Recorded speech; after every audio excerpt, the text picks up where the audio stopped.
talking about a very uninteresting topic, but it is one that we get lots of questions about: title insurance.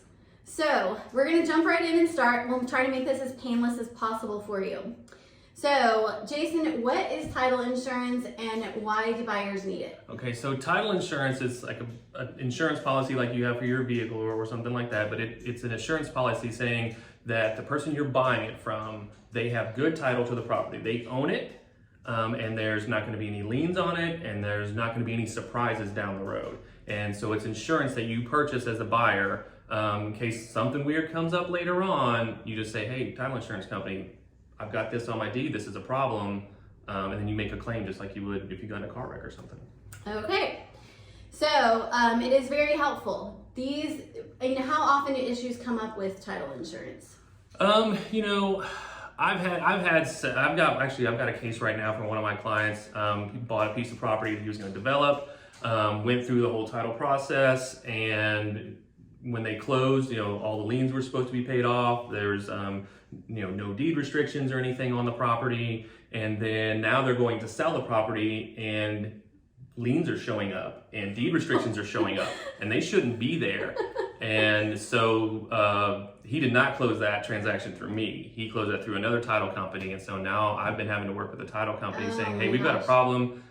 Send me a copy of his policy because we're going to make a claim. Because if that lien is out there, then it's whatever, $200,000 or whatever, then I'm going to be making a claim saying, hey, you owe my guy $200,000. Wow, that's crazy. Yeah. So, the other good thing about title insurance is, as far as the process, you'll get the title commitment, and it tells you, what's affecting the property. And so the insurance itself is something that it depends on the arrangement, but the seller typically pays for that. Yeah.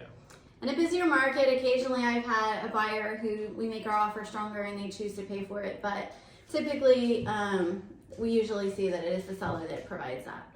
Okay, so the title insurance cost, I already know the answer to this, but talk about that, how they come up with the price for it. Okay, so the thing about title insurance is it's a fixed price for the insurance policy no matter who you go to, right? It's set by the state, by the Texas Department of Insurance. It says, for a property that's worth X amount of dollars, title insurance is this amount of dollars. It's, 1-ish%, kind of ballpark. If you kind of like, okay, I've got a $200,000 contract, the title insurance is probably going to be about $2,000. Mm-hmm. But that can vary depending on once you get to certain, once you get over $1 million, it's sort of it's calculated differently. There's also what's called endorsements, which is sort of additional types of insurance that you can get. But generally it's amounts fixed by the state. It's around 1.5% or so of the total purchase price. And again, the seller typically pays for it unless there's something else negotiated. Okay. Now, so there are some extra fees associated with getting the title insurance at closing. So even if you see that the seller is paying for the title policy, both the buyer and the seller will have some charges regarding title insurance. So that's a little bit confusing for people sometimes. Yeah, so like on your typical residential contract, it says, these are who's going to pay what cost, right? And so yes, the seller usually pays that title insurance. If there's a lender, your buyer is going to pay that lender policy, but that's usually about $100. And then there's closing costs, which is, the title company's fees. There's fees to hold things in escrow. Those do vary from company to company. For example, at Texas Lone Star Title, when we do like a refi, it's $450. If we do, a buy sale, it's like $400 per party. And so those costs, the buyer is going to be paying some of those costs. Like they'll be paying their half of the fee. They'll be paying any lender policy, and that's all spelled out in your contract. Okay, perfect. So let's talk about the title commitment. Usually a few weeks into the contract is whenever the title company provides the title commitment to the buyer. So let's talk about what's included in there. Sure. So I highly recommend that all buyers look at your title commitment. Talk with your realtor about what's in the title commitment. Talk with the title company about what's in the title commitment to make sure you understand it.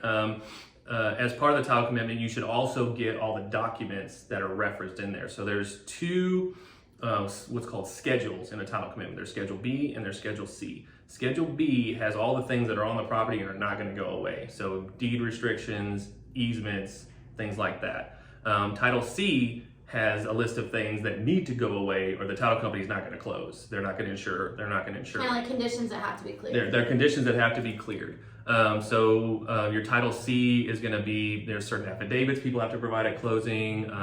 If it's if you've got a corporate buyer, they're going to want, resolutions and things. And then all the liens are going to have to be cleared off, whether that's before they close. Right. And I always, whenever we close, I always, give the buyer even the person refining a copy of that title commitment, because it's just a really useful document to have, because it lists everything that affects that property on that day. So for example, if you've got your subdivision regulations, it's going to list all the ones that apply, and you'll be able to pull those up and see if your HOA is saying, hey, you didn't bring your trash cans in on time, here's a $25 ticket. You can go and pull up your restrictions. Like, no, I don't have to bring them in until the next day. Yeah. So it's good. It's just good information to have. It is, and sometimes it makes a difference. I've had people want to park a work vehicle in the driveway. They want to have goats in the backyard. Right. Just different things that you may not necessarily think of initially that can be a restriction. Once you bought the house, you gotta abide by that or pay the penalty if someone comes after you for that. Right. Yeah. Another thing that shows up a lot that people need to pay attention to is the easements. So in your typical subdivision, there's usually a utility easement around the border of everything. So you're going to look at that and just be aware of that. So when, the utility company is walking through your yard, you know why and where, and you also need to know where they're supposed to be and where you can put things. Like, don't put your pool in that easement. And that's what I've had so many calls, like with COVID this last year, everyone is calling me, what's a survey and what do I'm trying to build a pool and I want to know if I can, and they're telling me I need a survey, and that's of course why, so that you make sure that the pool is built within that section that is not an easement. Not an easement, not a setback. Yeah, and even sheds and stuff, if they're built on an easement, utility company can come in there and if they do any damage, they do not replace it. So it's at your cost, so it's kind of at your own risk if you put anything, even if it is a temporary structure, over that. Yeah, I don't even plant flowers in the utility easements. Some people do. They especially if there's electrical blocks or something. But yeah, and some of them they really do access more than others. But you just never know whenever that might arise that they're going to. Right. Okay. So this last question that I want to talk to you about is what is involved with title curative? Okay, so title curative is lots of big words. It's a word that lawyers use. It's something that I've done, since about 2006. Is when you get that title commitment, there's things on that there's things on that Schedule B that you may not like, and there's things on Schedule C that need to be taken care of. So I have seen, when we've gotten, maybe buying a piece of property you want to develop for a certain reason, if there's a deed restriction on it that says, hey, you can't do that, sometimes you can actually get that amended to allow you to do that. You just have to coordinate with the other property owners. That's very difficult to do, but I've done it on a couple of occasions. You just got to get.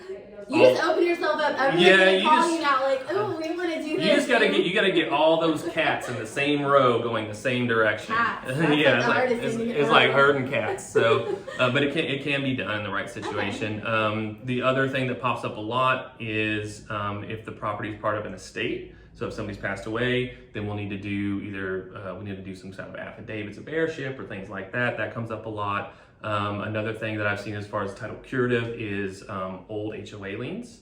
They're only good for a certain period of time, and then after that they need to go away. So I've been able to get those released.